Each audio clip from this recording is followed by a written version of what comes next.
Thanks for joining us. Today I'm going to be talking with Dan Gaze from Dan Gaze Support Service about his life, about prison, about working as assistant head in school, and about his work now with young people.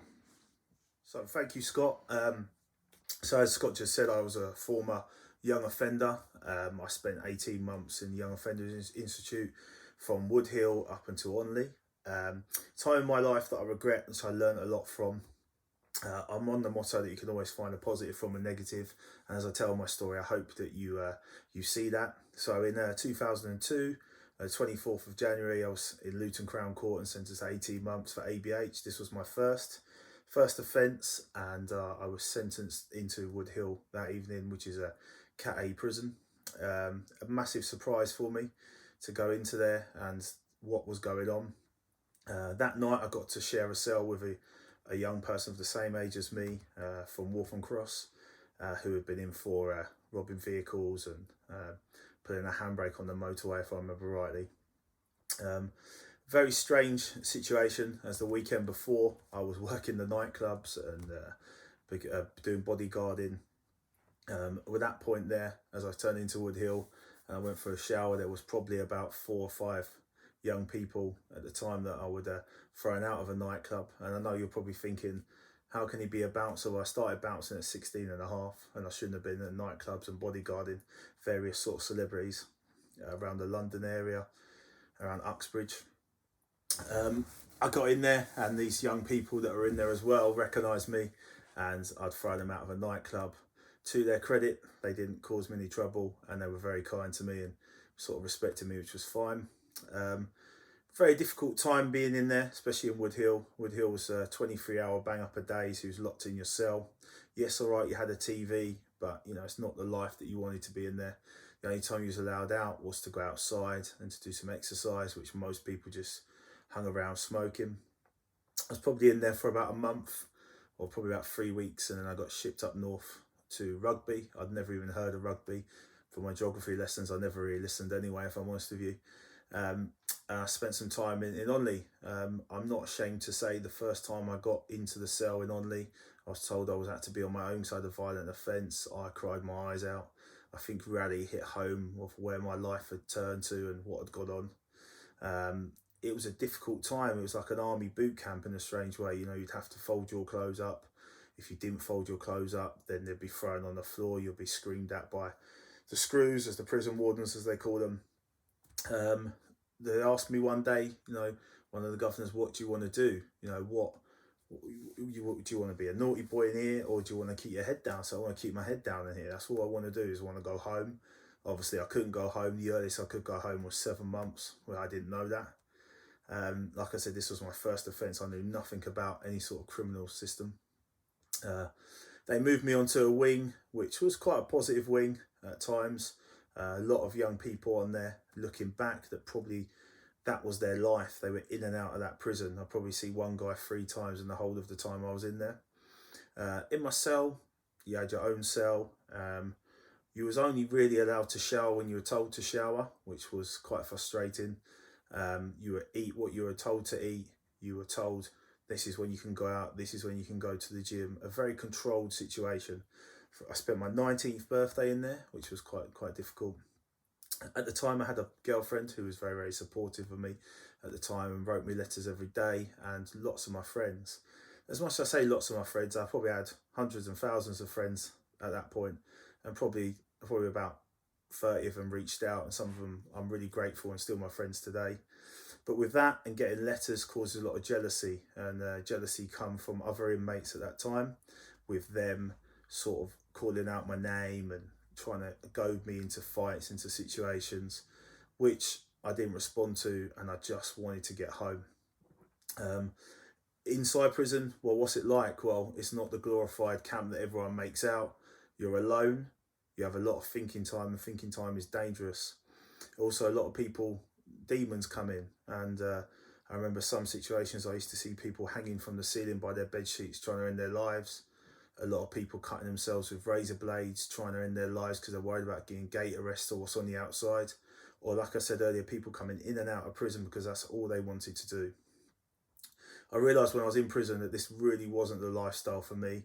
As much as the glorified bouncer lifestyle I had, you know, with girls around me and going to clubs and VIPs, it wasn't really for me. I tried to keep my head down as much as I could, even though there was some sort of situations in there where I had to stand up for myself. And I managed to get myself out on tag in August of that year of 2002 and just kept my head down. From that, I just wanted to change my life. So the one thing I wanted to do was help young people.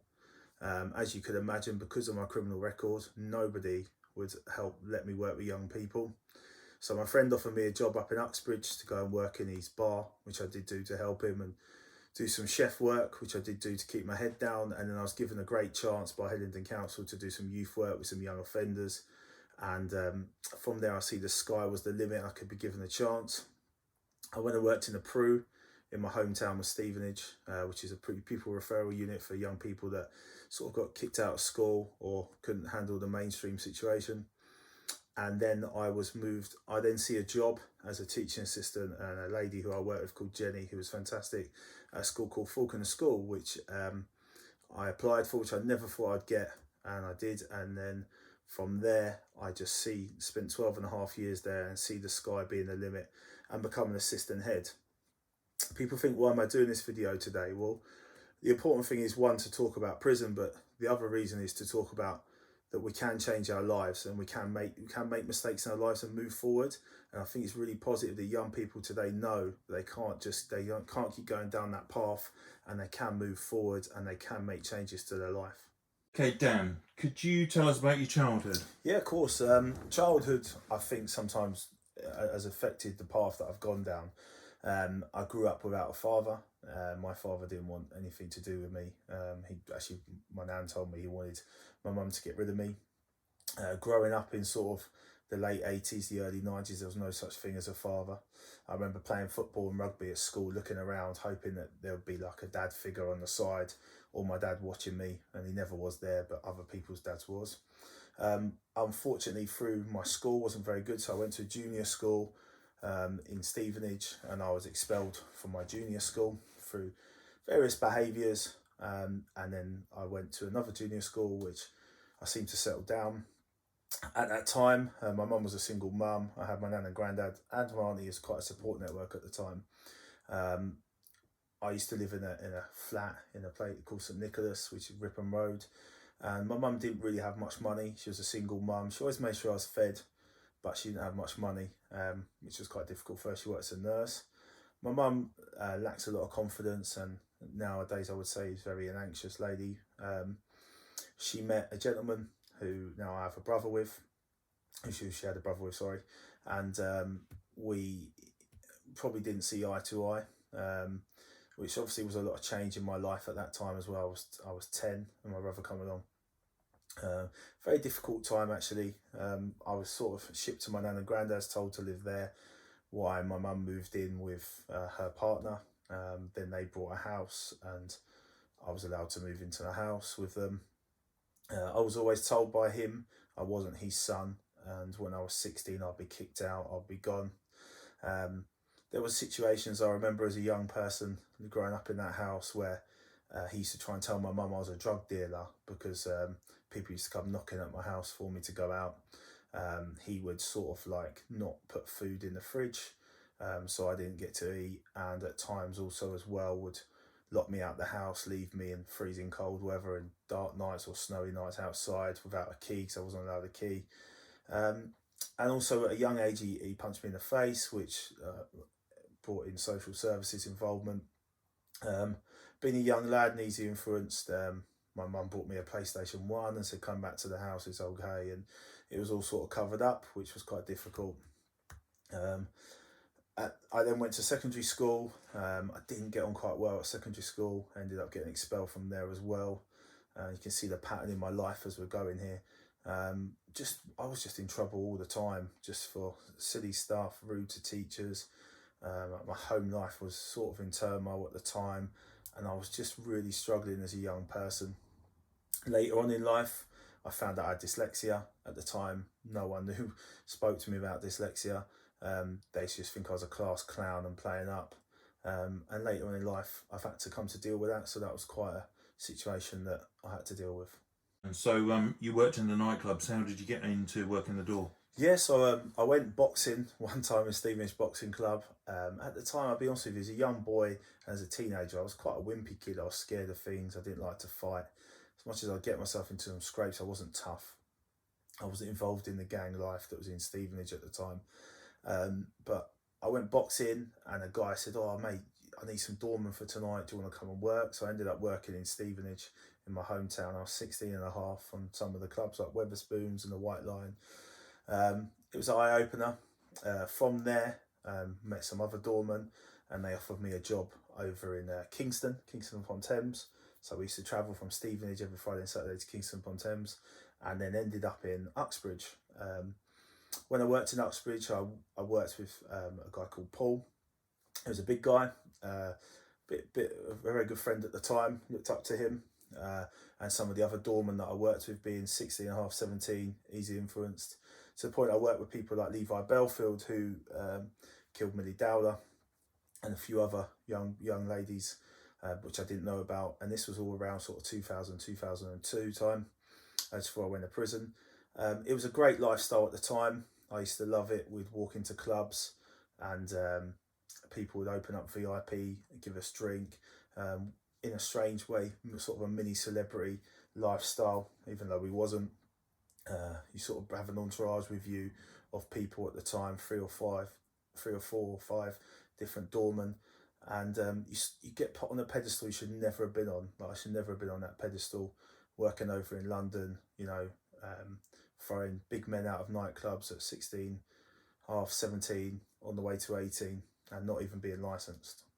So Dan, how did you end up in prison? What I sort of touched upon, I was on a pedestal that I shouldn't have been on when I was in London. I was looking after various celebrities, UK garage acts, some of the grimy acts that are in now, looking after them, doing a bit of celebrity bodyguarding as well. I think in my mind I thought I was something that I wasn't, and a bit of arrogance. I used to go out heavily drinking on a Wednesday evening in Stevenage. One time before I got the offence that I did, I got myself into a fight outside Tesco's over a girl, where 5 guys jumped me, and I managed to get the better of all of them. The police arrested me that day, or that evening, should I say, and the next morning let me out, sort of laughed to me and says, "You got the better of all 5 of them, you're not in trouble, don't worry about it," which is not the police officer's fault, but actually gave me that another little bit of edge that I'm untouchable. Again, the week after, went out a Wednesday evening in Stevenage, got drinking, arguing with an ex-girlfriend and the girlfriend at the time, walked through the town centre talking to an ex-girlfriend, and two men approached me and sort of said, "You can't treat a woman like that." I was heavily intoxicated, so something I can't really remember. I told the guys to go away, probably in a different language than what we're using now, and then pushed them away. Another gentleman who I didn't know, with a Geordie accent, who actually went to prison with me in the end, come along and tried to make sure that I wasn't pushing them around. At that point there, one of the gentlemen who I pushed punched me, and it turned into a fight. One of my friends joined me at that point to try and help me. Because at that time I knew how to box, I knocked the person out in the air and kept him up with my punches, and then begun to stamp on his face, which, looking back, obviously I could have killed the guy, and I'm grateful that that he didn't die, and I'm grateful that I'm still here. But it was a big eye opener to life and what it's about. Okay, Dan. So you were working in the school. You rose to the level of assistant head. What was it that actually inspired you to want to work with young people? I think, like I said, when I come earlier on, when I come out of prison, I wanted just to help young people. I didn't want them to go through what I went through in my life, not just the prison, but the other situations as well. And I just think that every young person needs a role model or someone to support them. When I went into the school, that I just wanted to go in and help young people change their lives change. And I remember some teachers used to be like, "Oh, they're just going to end up in prison, or they're just going to end up on the dole." And I used to I sort of argue with the teachers. I was very young at the time, saying, no, these boys can do well. These boys, because it was an all-boys school, they just need support, and they need some support network around them to help them. And that's basically why I got into it. So Dan, I know you've been involved in some charitable work as well, and obviously now set up Dan Gay's Support Service. So how did that come about? What did you actually do? And where do you see yourself over the next couple of years? Yeah, so I've done a lot of charity work. I set up the Amy Winehouse Foundation football team, which was raising a lot of money for the Amy Winehouse Foundation. We got to play against a great foundation called Celeb FC, who go around helping charities. I sending celebrities to play football. And we also played against Tottenham Legends, which was fantastic. Both events were organised by myself. The reason I got into this, I met a guy called Simon, fantastic guy actually, who we were both just talking about our passion for football and charity work, and we just started playing football against each other, raising money for different charities, sometimes Great Ormond Street Hospital, sometimes the Amy Winehouse Foundation. Also done a lot of work for a Jewish charity over in Bushey from the Paul Norris, who's an OBE, was the mayor at the time of Bushey.